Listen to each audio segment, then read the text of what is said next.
The story begins with a group of adventurers who are up against a deadly S-ranked forest dragon. It breathes fire, causing massive destruction to the area, and the adventurers are forced to run. Elsewhere in a field, we meet a young farmer named Al Wayne. He tends to his crops and is pleased with how well everything is growing. He harvests some of the crops and prepares to head to the markets. He gets an alert from his status window and sees that his farming skills have all been maxed out, reaching level 10. He is joined by his friend, the fisherman Testa, who is amazed at his achievement. Testa is even a little jealous that Al even has a level 10 fishing skill when he is supposed to be the fisherman. Having maxed out all his farming skills, Al suddenly gets a special option to integrate and evolve his skills. He accepts it and gains the Nature Lover title. Al is confused what this means, but Testa sees that he suddenly has 65,000 status points, with over 73,000 attack and 45,000 defense. They're shocked, but Al remembers he needs to get to the market. Al heads off to the royal capital to sell his crops. Along the way, he sees the dragon attacking the adventurers. They're no match, and call to retreat. Al decides to help, and throws a carrot, hoping to distract the dragon, but the carrot hits, and the dragon explodes with a single blow. The adventurers are left shocked, confused at what happened, and Al is also surprised by his new strength. He quickly heads on his way, and the adventurers only see his trail. Al makes it to the royal capital Maguise, but while he is at the gate, there's a girl that's being kidnapped. The hooded man comes charging through, but Al jumps forward and saves the girl. The hooded man attacks Al with a knife, but Al easily disarms and defeats him. The man is arrested and the girl thanks him for saving her. They hear a bell, and Al quickly rushes off, not wanting to be late. The girl asks for his name, but Al just quickly speeds off. He makes it to the market and delivers his crops. As he goes to leave the city, he gets stopped by the guards.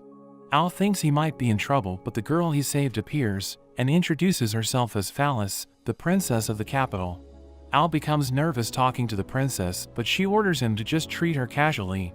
She asks if he would be willing to serve the royal family. He says hell no, but only in his mind. Instead, he carefully tries to decline, saying he can't handle the responsibility. He tries to leave, but Phallus catches him. She tells him that they would pay him well, but Al says he is only interested in being a farmer. Hearing this, Phallus offers to give him a huge field near the capital, that's over 33,000 square meters. Al asks why she is willing to go so far just to recruit him. She tells him it's because he was able to so easily defeat the hooded man, who had a strength of over 500. Al asks what the average strength is, and Phallus explains that the average person has a strength around 50, adventurers are around 130, knights are up to 600, and the legendary hero has 1,000. Phallus asks to see his status, but Al knows he can't show her. The adventurers return and report that the forest dragon was defeated. However, they don't know who did it, only that there was a carriage. Hearing the report, Phallus suspects it was Al, but while they were distracted, Al quickly makes a break for it. Despite this, Phallus remains determined to recruit him. Suddenly a guard tells Phallus she is being called to return to the palace. There is a report that a large swarm of monsters are approaching the capital. All kinds of monsters like orcs, dragons, and golems. They're coming from the Hell Zone, which shocks the king. Because the leader of the Hell Zone, the Demon King, was killed by the hero, and they made a peace pact with the demons. We meet Officer Cecil. He suggests that not all demons are happy with the peace pact, especially the first general of the Demon King, Romeo Van Dead. He suspects that they found out that the hero passed away and now wants revenge for the death of the Demon King. He advises that the king leave the capital for his own safety. The king doesn't want to abandon his people, but all his soldiers beg him to survive. Al finally makes it back home, accidentally destroying his door with his new strength. He is exhausted from his day, and Testa suddenly comes knocking on his door. Testa tells him they need to evacuate because an army of monsters is nearby. Al suddenly thinks of his crops and rushes to his field. He is relieved to see his crops are okay. The army of monsters passes by, and Al realizes they are heading straight for the capital.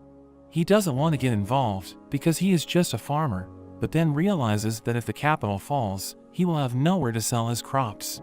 Meanwhile, the king and princess have escaped from the capital, but they come to a dead end. The king is suddenly attacked with a blast of energy. Cecil transforms, and reveals he is actually the demon General Romeo. He had been deceiving them from the very beginning.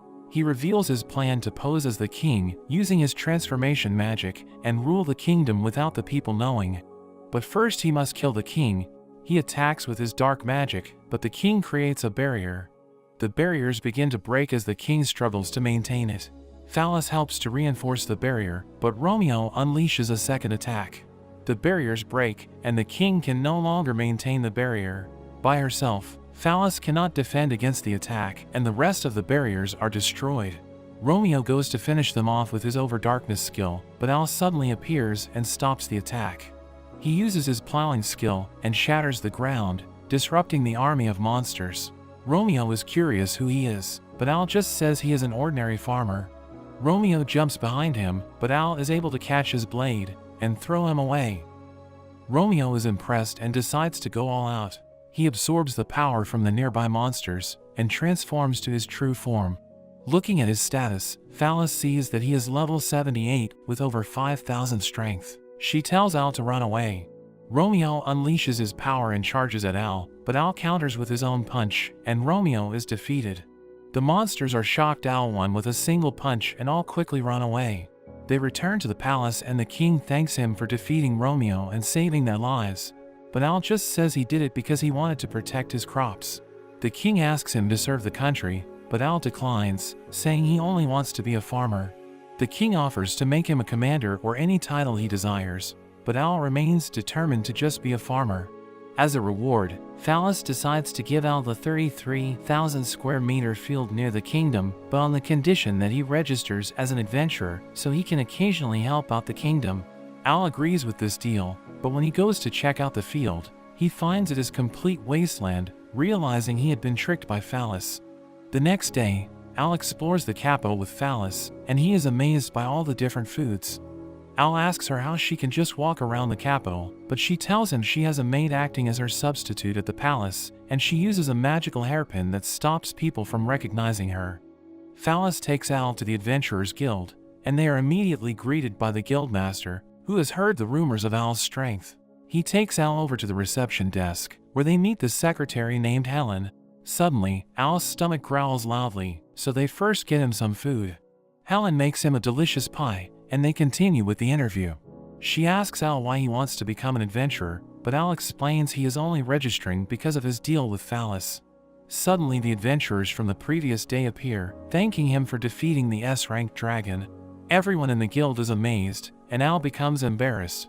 The adventurers introduce themselves as Jake, Luke, and Lamia.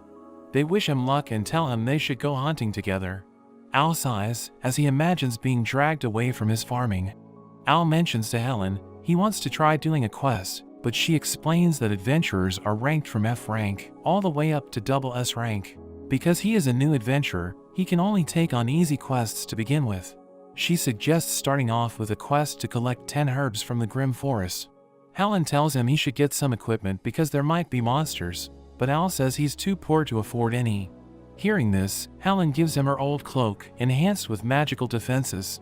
Al is reluctant to accept it, but Helen insists and helps him put it on. Helen becomes dazzled, seeing him in the cloak, as he seems to remind her of a certain someone. She wishes him luck, but Al can only think about his farming life. Al heads out to the forest and collects the herbs. While he is collecting, he comes across a peculiar black scale. He wonders what monster could have dropped it, but suddenly gets approached by a female orc. It pounces on him, wanting to breed with him, but Jake appears and saves him. The orc is defeated and Al thanks him for his help. He asks if they know more about the black scale. Jake has heard rumors of a black dragon, but doesn't believe it because black dragons dwell in the highlands and not the forest. Lamia suggests he can sell it for a decent amount of money. Suddenly, there is a tremendous aura that overwhelms them. They're frozen in fear as a black dragon emerges. The dragon is covered in darkness and walks right past them. Al is terrified, but manages to take a look at its status, only to be shocked at its monstrous stats. There is a girl that's running away, but gets caught, and Helen wakes up from her nightmare. The next day, her mother notices that she doesn't look too well. Helen tells her that she is experiencing memory loss, unable to remember what she did after work the previous day. Her mother suggests that she is overworking and should have some time off. Al returns to the guild and has an urgent report. They meet with the guild master and report their encounter with the black dragon. According to Al, it has a strength of over 230,000. Judging by its appearance, they suspect it to be the evil dragon Ouroboros. They are shocked to hear this, especially Helen. Al shows them the scale he found, and Helen is horrified seeing it. She has a memory of her brother running away and being killed by the dragon. It's too much for her, and she faints. Al waits, worried about Helen, but her mother tells him that she is going to be okay. She recognizes the cloak that Al is wearing and explains that she is actually Helen's foster mother. 15 years ago she found Helen by the lake with the cloak. She remembered her name but lost all her other memories. She suspects Helen might have a connection to Ouroboros. Hearing this, Al is determined to help out. He heads to the library to learn more, but fails to find any clues. He decides to look into the reports from 15 years ago, back when Helen was first found. However, the librarian tells him that those reports are restricted and he is not high enough ranked to access them. Al tries to beg, but she turns him away. Phallus suddenly appears, surprising the librarian. She uses her position as princess to help Al gain access to the records. They're led into the restricted area, and they check out the damage records for the village where Helen was found. Al finds out that 15 years ago, the Honoru village was completely destroyed, and there were black scales that were also found there. However, this incident was covered up, because the evil dragon is meant to be dead, but if it has somehow been revived, it would mean the whole world is in danger. The next day, the two head to Honoru village to check it out. They find it in a completely destroyed state. As they explore, Al suddenly hears a voice. He follows the voice and they come to a grave, and a boy appears, wearing the same cloak. Phallus is confused who Al is talking to, because she is unable to see or hear him. Al realizes he is a ghost, and the boy introduces himself as Lei. The boy is glad to find someone that can finally see him, and notices that Al is wearing the same cloak as him. Al mentions how he got it from Helen, and Lei is glad to hear she as well, revealing that he is her brother. He mentions how the cloak was a gift from his father and was magically enchanted. Al puts the cloak around Phallus, causing her to panic and blush, being so close to Al. This, however, lets her see Lei, and she freaks out at his ghostly appearance. Lei continues to explain that Helen was the only survivor in the village, and says that she's in danger. There is a flashback to 15 years ago. Helen calls Lei for lunch while he is training with a sword, but trips and falls over. Helen worries for him, but Lei wants to become a warrior. Suddenly, dark clouds roll in, and fire rains from the sky. They rush back to the village, only to find it burning and destroyed. The black dragon lands, giving off a terrifying roar. A young child stands up to it, throwing a rock at it. The dragon can speak, and finds it outrageous that the boy can stand up to him. The dragon feeds off of their fear, and destroys anyone who has hope. It opens its mouth, gathering dark energy, as the boy becomes terrified. Helen and Lei watch from a distance, but know that they are powerless to do anything. They decide that their only option is to run, so they quickly leave the village. But as they run, the dragon flies overhead and finds them. They quickly run the other way, but the dragon flies after them, breathing fire. The dragon enjoys seeing them run in terror. Helen becomes exhausted and falls over. She tells Lei to go on without her, and the dragon lands behind her. The dragon prepares to devour her soul, but it gets hit in the eye as Lei throws his sword. He tells Helen to run, but the sword falls, and its eye is instantly regenerated. But the dragon turns its attention to Lei, deciding to eat him first. It lunges at Lei and impales him with its teeth. Helen rushes to her brother, and the dragon delights in her despair as it makes him stronger. The dragon decides to let Helen live, but swears to return after 15 years to destroy her home again, causing her even more emotional damage and then feast on her soul. Lei swears to protect Helen even in death, and hearing this, the dragon decides to bind his soul to the area so he can witness her grim fate. After that, the dragon disappears, and Lei fades away. Back in the present, Lei explains that the dragon always leaves one survivor so they can spread this story and create even more fear. And when it awakens, it will hunt down that person and repeat the cycle. Lei begs for Al to help protect Helen, but he says that the dragon is too strong. But Lei mentions how the dragon only ate his soul when he became despaired. He believes that they can use the power, opposite of despair, to diminish the dragon's power. Lay asks Al to help him pass a message on to his sister, and Al quickly heads off, carrying Phallus as he runs. They are in a hurry because today is exactly 15 years after the dragon's previous attack. Phallus gets embarrassed, getting carried like a sack, and asks Al to carry her in his arms. But he says that this is the fastest way to run that he learned as a farmer. They make it back to the city, and fortunately the dragon has not appeared yet. Phallus calls Al a monster for treating her in such a way, but is also amazed by his immense stamina. The two go their separate ways, as Al goes to find Helen, and Phallus prepares the guards. Back at the guild, Helen's mother goes to check up on her, but finds that she's missing from her room. Helen walks alone in the forest, and soon the black dragon appears before her. It greets her after 15 years, and Helen's lost memories begin to return. She remembers that it was her fault that her brother died. The dragon reminds her how her brother would have gotten away if not for her. It says that because of her, all the people in the city will soon die.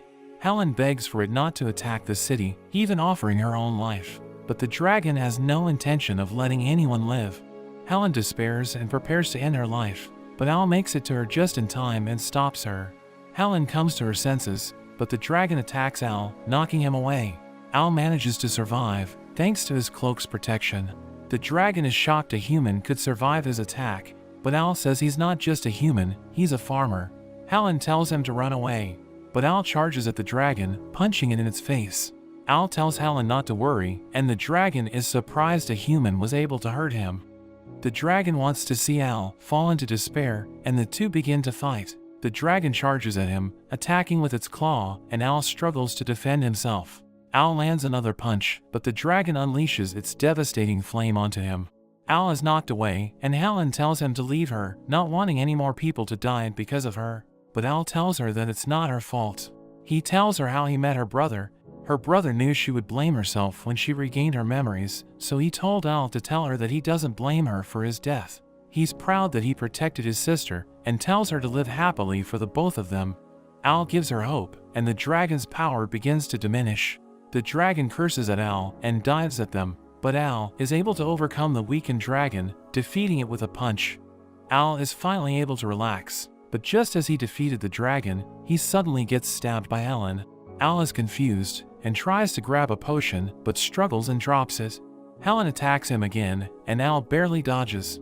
Al tries to ask her what's going on, but Helen charges to finish him off. But suddenly a wing gets in the way. The holy dragon, Mirage, appears and reveals that Helen is being possessed by the evil dragon. The holy dragon heals Al and lends him his powers, but ends up collapsing as a result. He tells Al that he has given him the power to purify the black dragon and save Helen. The evil dragon laughs, thinking Al wouldn't risk hurting Helen's body, but Al instantly punches him. The dragon is shocked, and Al can see in Helen's eyes that she wants him to stop her. Helen seems to return to herself, but as Al helps her up, she grabs him, and the evil dragon's soul bursts out and dives into Al, trying to possess him. He declares his victory, but there is a problem. Inside Al's heart, there is only farming. He is shocked that there is nothing besides growing and harvesting crops. There is nothing he is able to corrupt, and he is rejected from Al's body. The holy dragon gets back up and uses his power to purify Helen. The evil dragon's soul is shattered, and the holy dragon thanks Al for his help. The beam of light fades, with Al and Helen left unconscious. When Al wakes up, he finds himself at the guild. Phallus hugs him, happy he is okay. Al asks what happened to the dragons, and Helen tells him that Ouroboros was purified, and the holy dragon also disappeared. Al asks if Helen is okay after being possessed. She says that she is fine, and has also gained the ability to transform her arms and legs into dragon claws. Al is shocked, thinking she is still possessed, but Helen shows she can freely control the power. She plans to use this power for good and save people in the future. Helen suddenly asks about Phallus's relationship with Al, not recognizing her as the princess because of her magical hairpin. Al gets a bit worried, and Phallus says that they are childhood friends. The guildmaster bursts in, along with Jake and his friends. They are glad that Helen is okay, and amazed that Al defeated the evil dragon. They wonder how the palace will reward Al for defeating the dragon, and Phallus swears there will be a huge reward, almost accidentally revealing her identity. They have a party to celebrate Al's victory. Luke teases Al for not drinking with them, but Phallus can read his mind, knowing that Al is thinking about harvesting his potatoes in the morning, and tells him he should relax. Helen shows off her new power to everyone, and they enjoy their night. The next morning, Testa helps Al with his harvest. He is amazed that Al can manage 2 separate farms. Suddenly Rix the mailman comes running by and delivers a letter to Al. It's a letter from his father, telling him they haven't seen him in a while and should visit them. Al is conflicted because he is busy with too many quests from the guild. Back in the capital, Al walks by a tomato stand. He is amazed by its shape and color. When he takes a bite, he is shocked, finding it to be delicious. He demands to know who produced it and learns that they are from a farm from a town called Lalugas. The shopkeeper tells him their secret is that they use a special fertilizer. Al dashes off, arriving at the guild. He tells Helen he needs to take time off from the guild, which causes her to panic. But Al says he needs to go to Lalugas to visit his family and check out those tomatoes. He asks if some other adventurers could cover for his quests, and Helen tells him that she can cover for him, revealing that she has also become an adventurer thanks to her powers. Outside the guild, he runs into Phallus. She wants to accompany Al on a quest, but he tells her about his plan to visit his parents. She gets excited and decides to tag along, wanting to meet and thank his parents. Al fails to deter her and just quickly runs away. Al walks through the jungle, getting excited as he thinks about the tomatoes. Suddenly an orc appears, but it appears to be friendly. Al remembers that male orcs are friendly toward guys, but it turns out it wants to bone. Al runs for it, but gets caught, and the orc tries to have its way with him. But the orc is defeated, and Al meets a young girl with blue hair. Al is traumatized from the encounter, and explains this is the second time he's been attacked by an orc. The girl tells him that the forest is dangerous, but Al tells her he is also an adventurer. The girl introduces herself as Ruri, and they find out they are both heading to Lalugas. They decide to travel together, but Al worries if it is okay for her to travel with a man, since they will need to spend a night in the wild together. Ruri jokes about cutting off his head if he tries anything, but says she is not worried because she isn't cute. But Al says that she is cute, and she is flattered. They continue on their way, and suddenly they sense danger.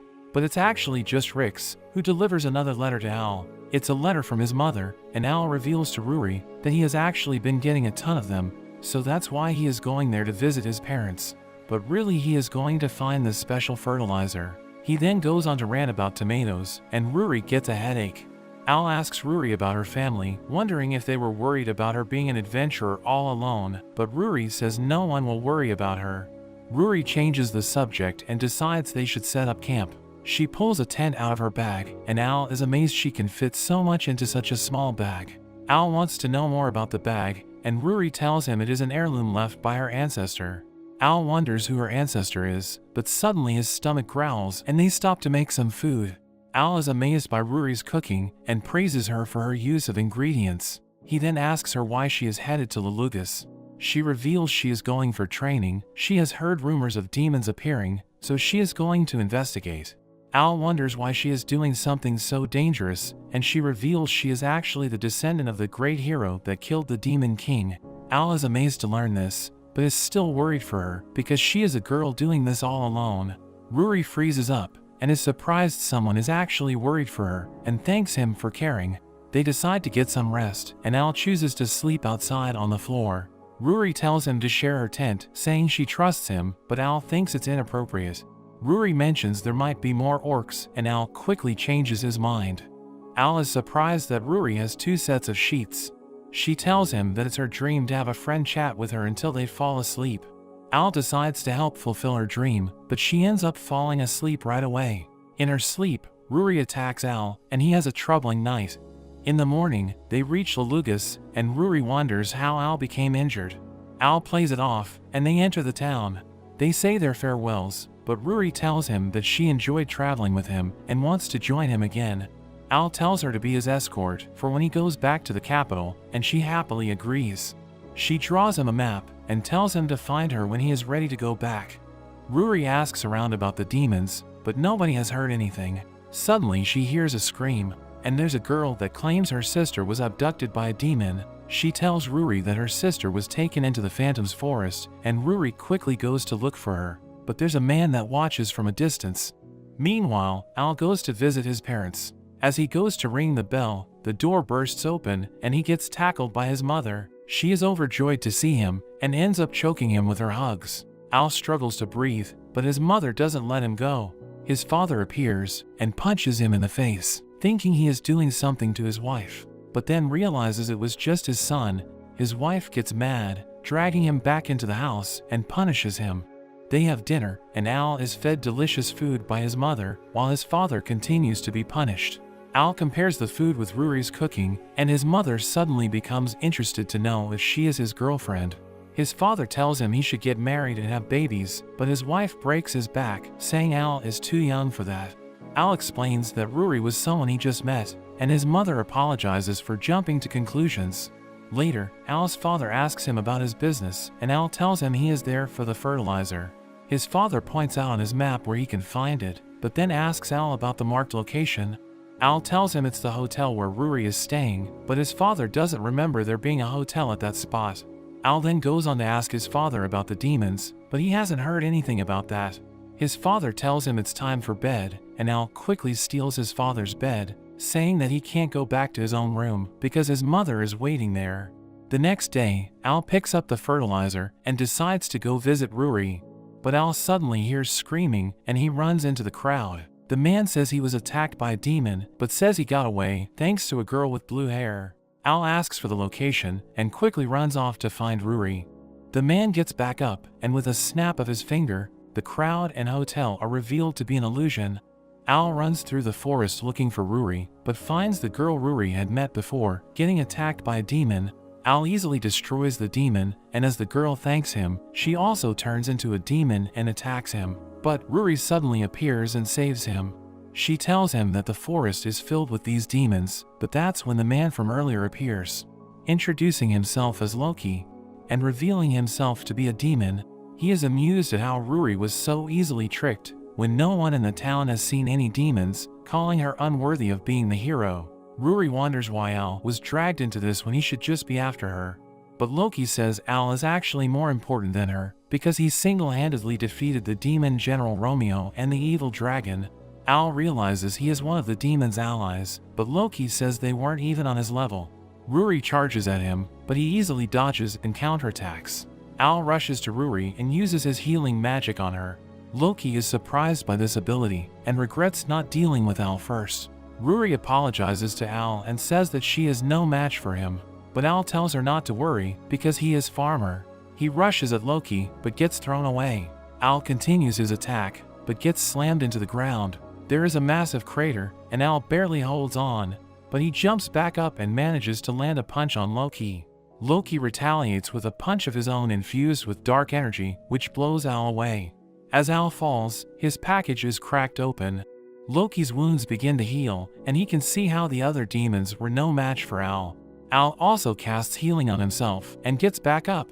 Loki is ready to end things, but Al asks why he is targeting him. Loki explains that he is going after everyone who could pose a threat to his future plans. Besides Al and Rory, he is also going after Helen next, because she inherited the evil dragon's powers. Al is surprised to hear Helen is a target. Loki then goes on about Rory, who should have the Holy God's blessing as the next hero, but she hasn't been able to use any of the Holy God's power. He decides to put things to an end, and summons his worm demons. Al and Rory struggle against the worms, and Rory tells Al to make a run for it. But Al refuses, and fights back against the worms, saying he wants to be the best farmer, and that he wouldn't be able to live with himself if he just left her. They finish off the worms, but Loki launches another attack. Al shields Rory from the magic, and there is a huge explosion. When the smoke clears, they manage to survive, but appear badly wounded.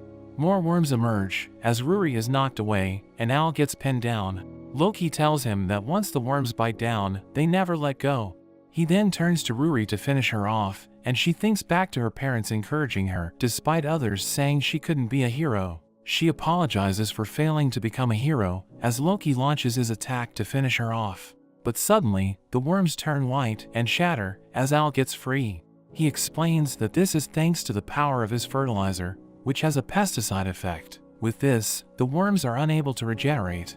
Although surprised, Loki isn't worried because Al is already so injured. But Al charges at him anyway, and he swears to protect Rory and Helen. Rory is confused about why Al is fighting so hard. She thinks back to her past, when everyone is telling her she was too weak to be the hero, and she gave up. But looking at Al's determination, she realizes that being a hero is not about being strong, but it's someone who never gives up trying to help, no matter what. While Al is fighting Loki, Ruri manages to stab him. Loki's wound instantly heals, but Ruri is determined to fight even if she can't win. Ruri suddenly awakens her hero's powers and attacks Loki with her holy slash. The attack is super effective, and Ruri follows up with another slash, which finishes him off. Ruri thanks Al for helping her realize what it means to be a hero, but Al collapses in exhaustion. While he sleeps on her lap, Ruri confesses that she has a crush on him. It becomes night, and Al finally wakes up. They have an awkward moment, and Ruri thanks Al once again, but ends up getting embarrassed. They decide to head back to the town, but as they walk, they suddenly hear a strange sound. Al wonders if Loki could still be alive. The sound gets louder, and Ruri gets scared, saying she can't handle ghosts. It's a voice that calls for Al, and it turns out to be his mother looking for him. Al realizes it's his mother. Not wanting to be caught with Ruri, he says they should run for it. He picks her up and quickly runs away. Al is relieved when they get away, and Ruri laughs at him, seeing that there is something he is scared of, and Al can only imagine the sight of his mother. They end up back in town, and are shocked when they find that the hotel is no longer there, realizing it was Loki's illusion. Ruri finds another place to stay, and Al tells her he will be heading back to the capital the next day. As Al heads back home, he remembers a time when he went out to play with Testa without telling his parents, and his mother came looking for him. They were scared to get in trouble, so they snuck home, but when he got back, she was waiting for him at the door. Al wonders if she can somehow teleport. As Al gets back to the house, his mother is once again waiting for him. He tries to avoid her, but she suddenly appears behind him. Al is terrified and runs. He runs straight past his father, into his room, which causes his father to panic, as he is left to deal with his mother. The next day, his mother begs him not to leave. Al has no choice, and says that he will hate her if she behaves like this, and she immediately apologizes. Al heads off, and meets up with Ruri, and they head back to the capital. Meanwhile, back in the capital, Phallus has an emotional goodbye with her father the king, and he apologizes for failing her. Al and Ruri make it back to the guild, and Helen gets jealous of Ruri's relationship with Al, even flexing her demonic powers. The next day in the fields, a boy is picking some of the fruits, but Al catches him. Ruri and Helen arrive to help out on the farm, but Al is losing it at the boy. The girls are surprised Al is so angry, but he is just annoyed that his fruit was picked before they were ready for harvest, and he yells at the boy. The boy apologizes, and his stomach growls. Al gives him a cabbage instead, and the boy is blown away. The boy is brought to tears by its taste, and happily runs off. Helen mentions that while Al was away, there have been monster attacks, which has blocked off trade with other countries, and caused the price of food to increase, making it hard on the poor. They suddenly hear a bell, signaling a monster attack, and they quickly head over to help out. The city is being attacked by a huge swarm of monsters, while the guards and adventurers struggle to defend. Helen shows off her demonic transformation and fights with her new demonic powers. Al charges with his hoe and sends the monsters flying, but eventually, they begin to get overwhelmed by the seemingly endless number of monsters. Suddenly, knights from the kingdom of Antisburg arrive, threatening the monsters to leave, or else face the wrath of their holy sword, Levitine. The monsters all back away and retreat, while Al is surprised there is a sword that can repel monsters. Later that night, Al polishes his trusty hoe, and Phallus visits to say goodbye. Al is confused about what she means, and she tells him that she will not be returning. Their meeting is cut short, as her maid tells her it's time to go. She thanks him for everything, and Al is left feeling confused.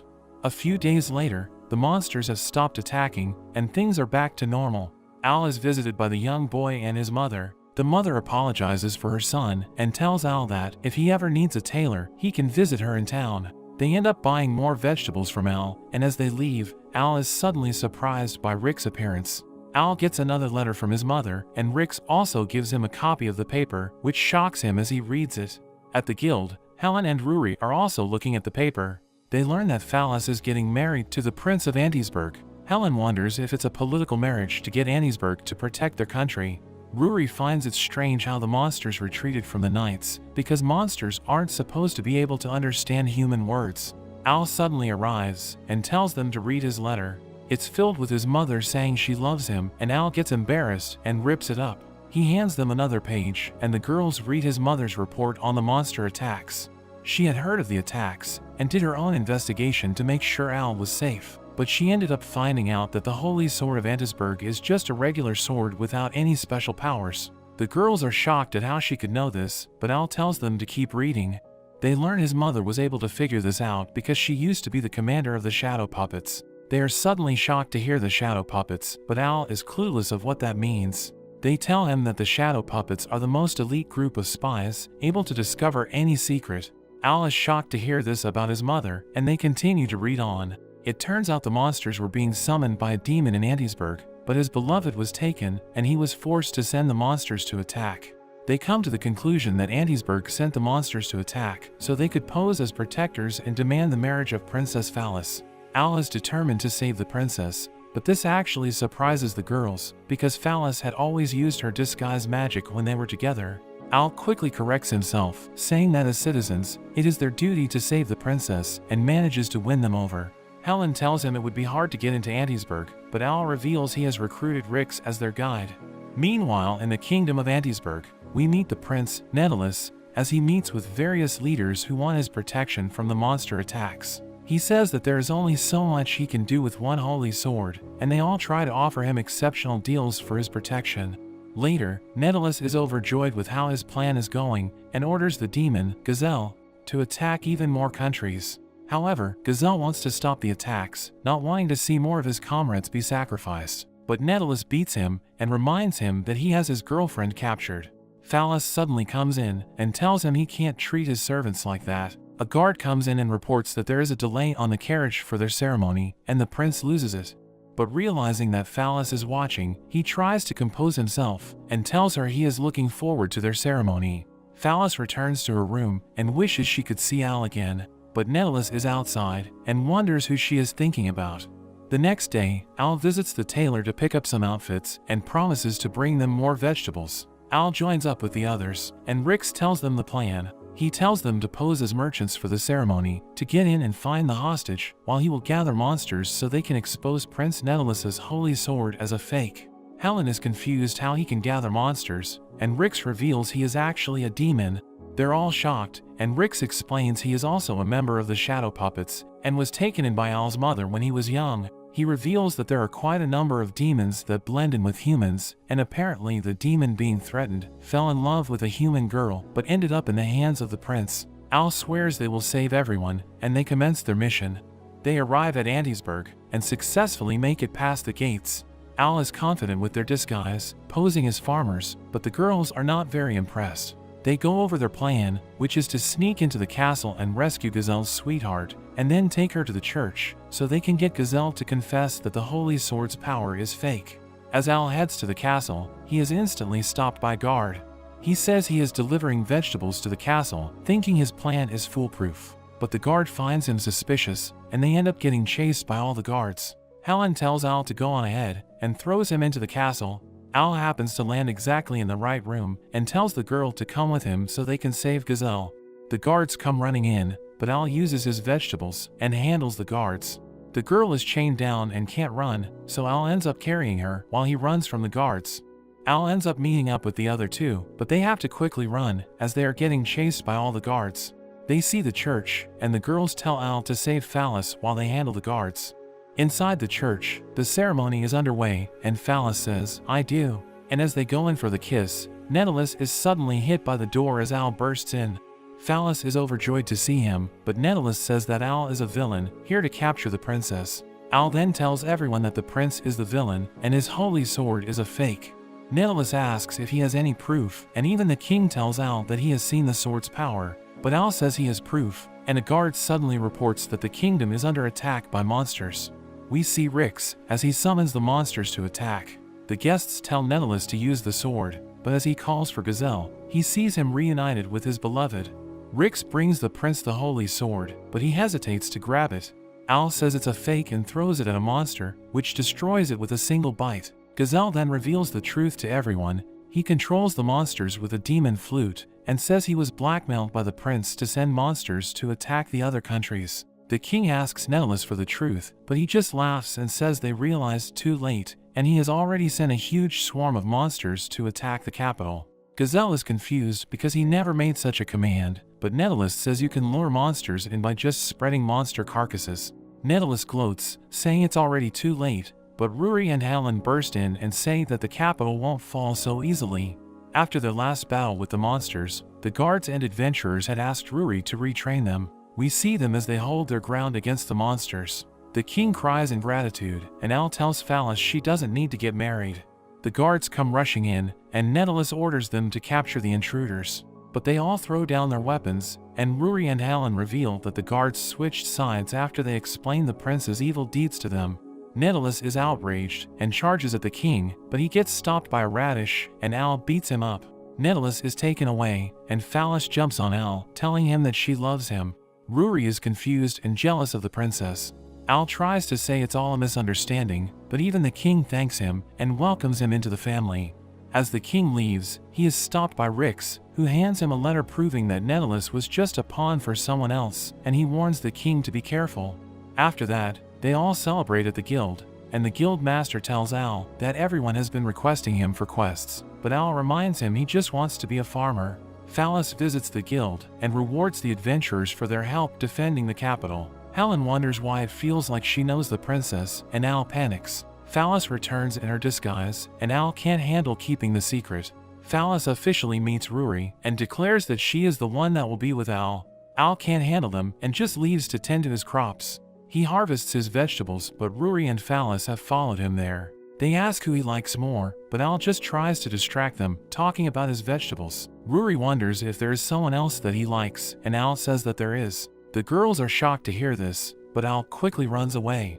Back at his house, Al looks at a photo and reminisces over a girl called Olivia.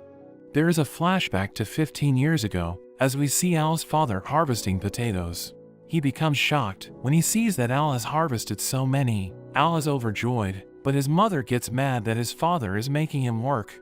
Al ends up taking some of the potatoes to give to their neighbors, but suddenly they notice a girl being chased by two men.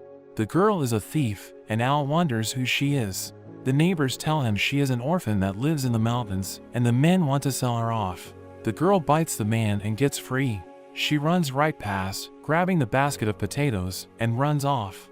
The girl stuffs herself with the potatoes, but Al finds her. She runs away, but notices that Al has food, and he tells her that the potatoes are better when cooked in a soup. She is scared of him, but Al leaves the soup behind, and she can't resist it. Over the next few days, Al keeps bringing her food, and eventually, she waits for him, and they have a chance to talk. She introduces herself as Olivia, and is amazed that Al grew such delicious food. Al's stomach suddenly growls, and she offers to share the sandwich. But Olivia is suddenly caught by the two men, and they prepare to sell her off. Al says that she has stopped stealing, but the men tell him that they need to recoup their losses. Al begs them to let her go, saying that he will pay back everything she stole. However, the men don't believe him and refuse. But Al's father appears and learns about the situation. He offers the men 3 months' worth of rice as compensation, and they happily accept and leave.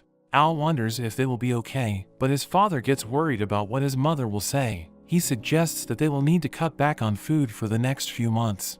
Olivia returns the potatoes she stole, and Al's father suggests that they could use some extra hands on the farm. Al happily agrees and invites Olivia to live with them on the farm, and she is overjoyed.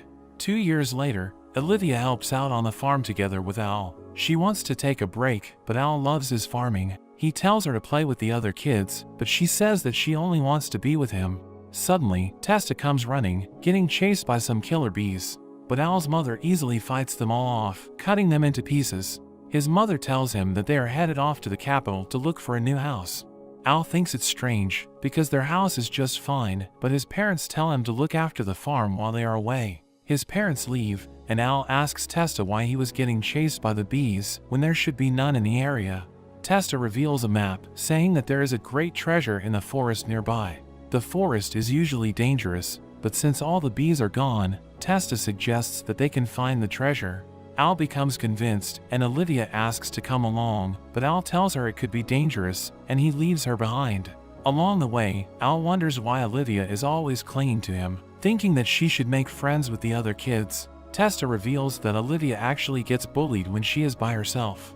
Al is shocked to hear this, and realizes this was the reason why his parents were looking for a new house. The two arrive at the location on the map, and they step on a stone, which opens up the mountain, and they fall inside. They have a look around, and find a tablet that they don't understand. As Al touches it, it begins to glow, and everything goes dark.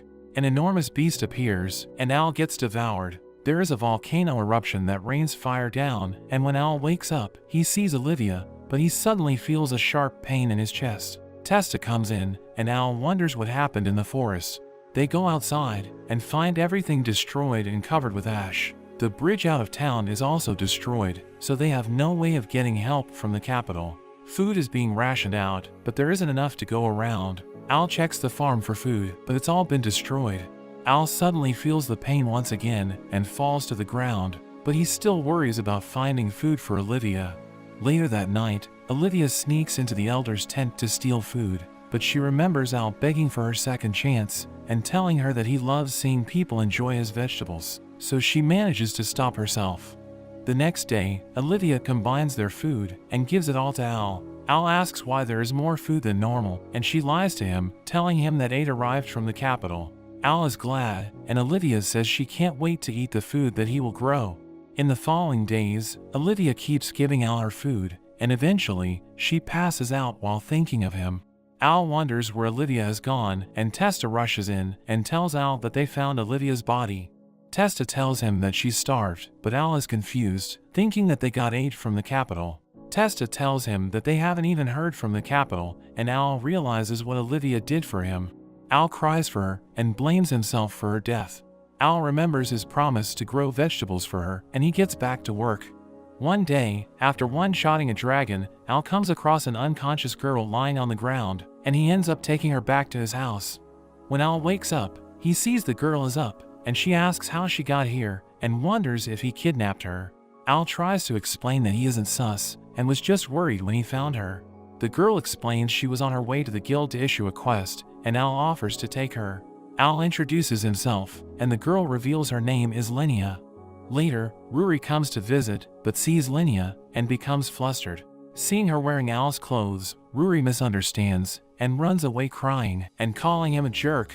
They end up at the guild, where Helen listens to Linnea's request. She says there is something strange going on in her town, but finds it hard to explain. Helen thinks the request is too vague, but Al ends up accepting the quest.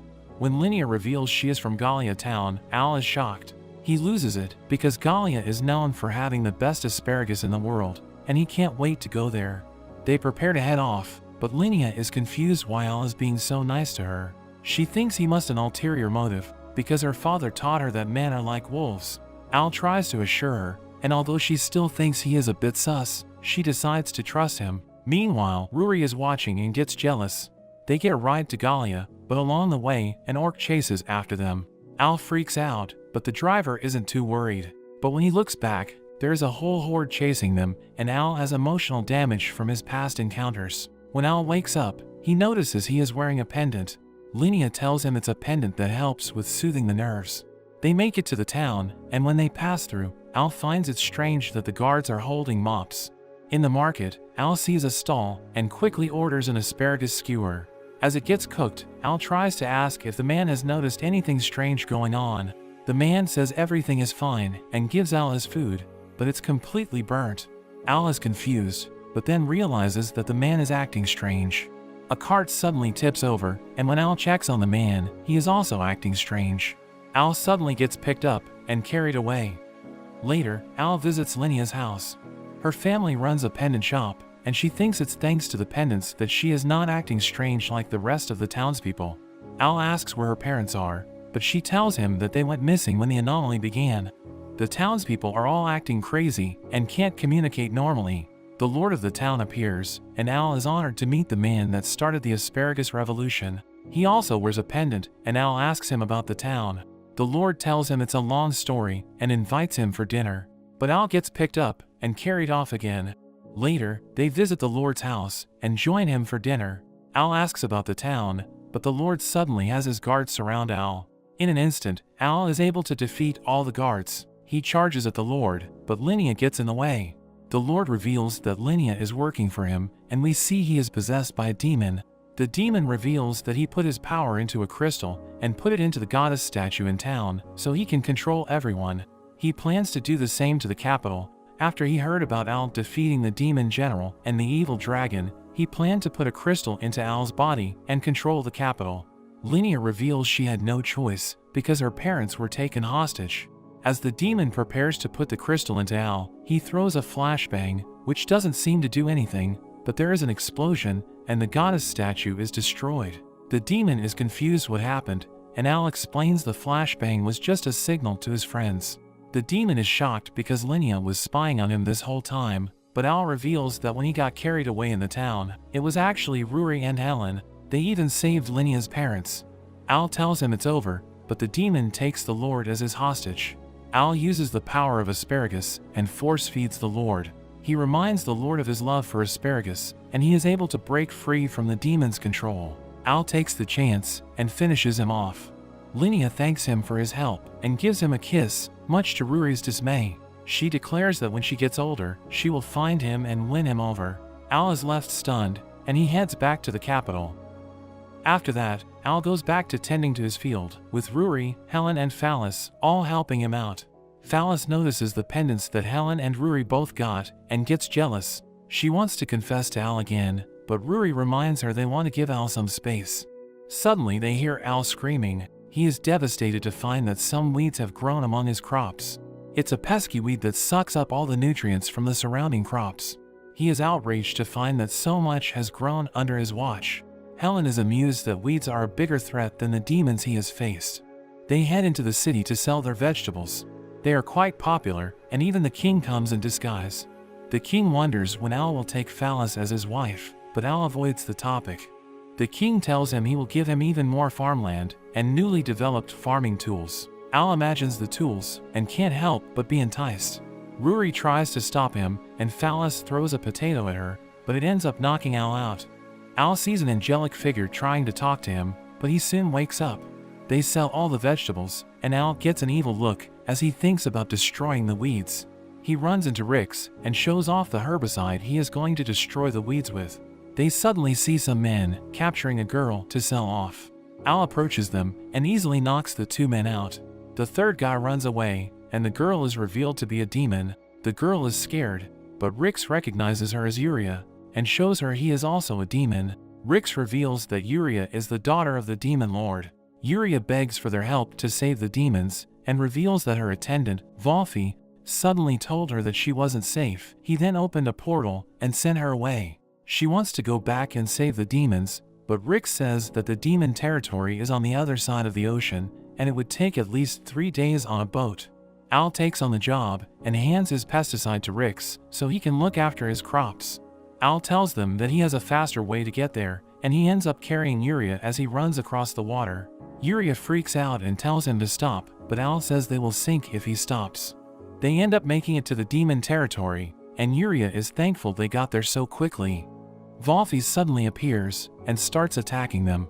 Al manages to stop the attack, but Volfi continues to attack with his magic and even shoots at Yuria. Al manages to get behind him and knocks him out. Yuria is confused why he was attacking her. Volfi gets back up and charges up another attack, but suddenly, Al's mother appears and knocks him out.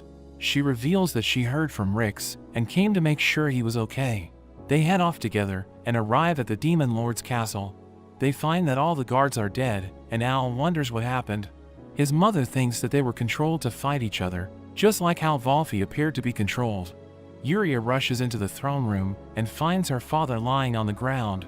Al finds a guard that's still alive, and he reveals that there was a girl. He suddenly warns Yuria as Al's mother tries to attack her, but is stopped by Al. Al can tell that she isn't his mother, because his real mother would have hugged him so hard his bones would shatter the moment she saw him. She is amazed he could see through her perfect disguise. She returns to her true form, and it's revealed that she is actually Olivia. Al is shocked how she is still alive, thinking back to when he witnessed her death, and Olivia reveals that she is alive thanks to the power of the evil god. She shows off her power, attacking Yuria, but Al dives and manages to save her. There is a huge slash and explosion, and when the dust clears, the The whole mountain has been blown away.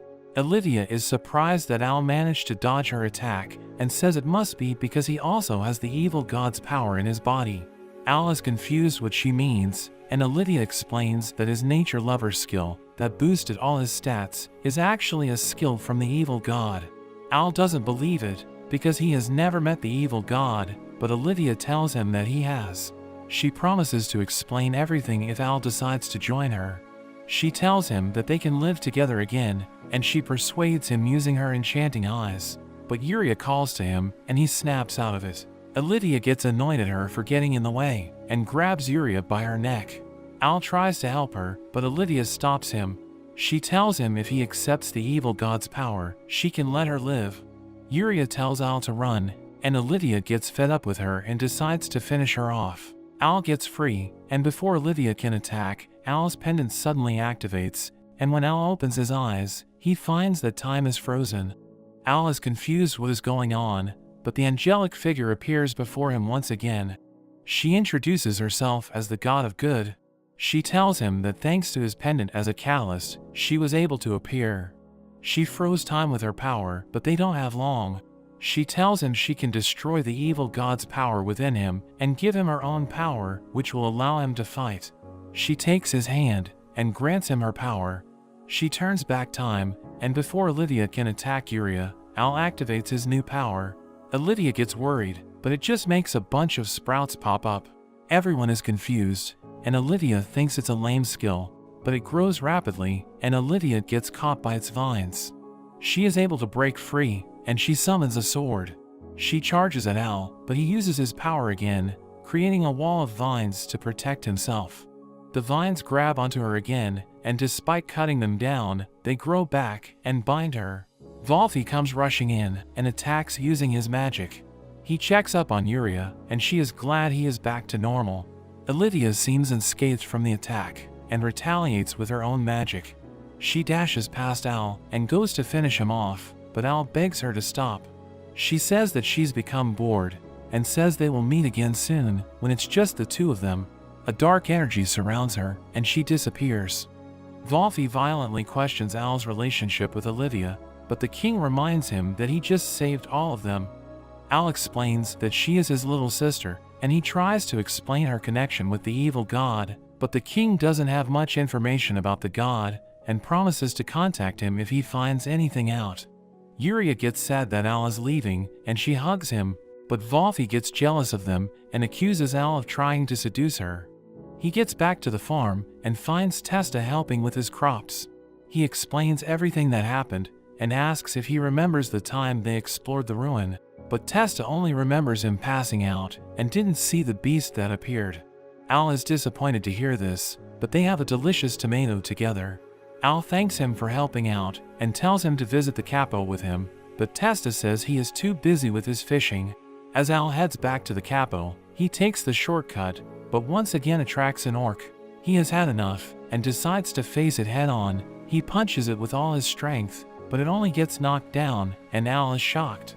It gets back up, and Al runs for his life. He gets saved by his adventurer friends, and they wonder if he has gotten weaker because he's still having trouble with orcs. Al thinks it's strange, and they get back to the guild. He tells Helen and Ruri, and they are confused how an orc could survive his punch. Helen asks to see Al's status, and we see that his overwhelming strength is gone. Al realizes that when the goddess gave him her power, she removed the evil god's skill that was boosting his stats. Helen tells him not to worry, because he is still much stronger than the average adventurer.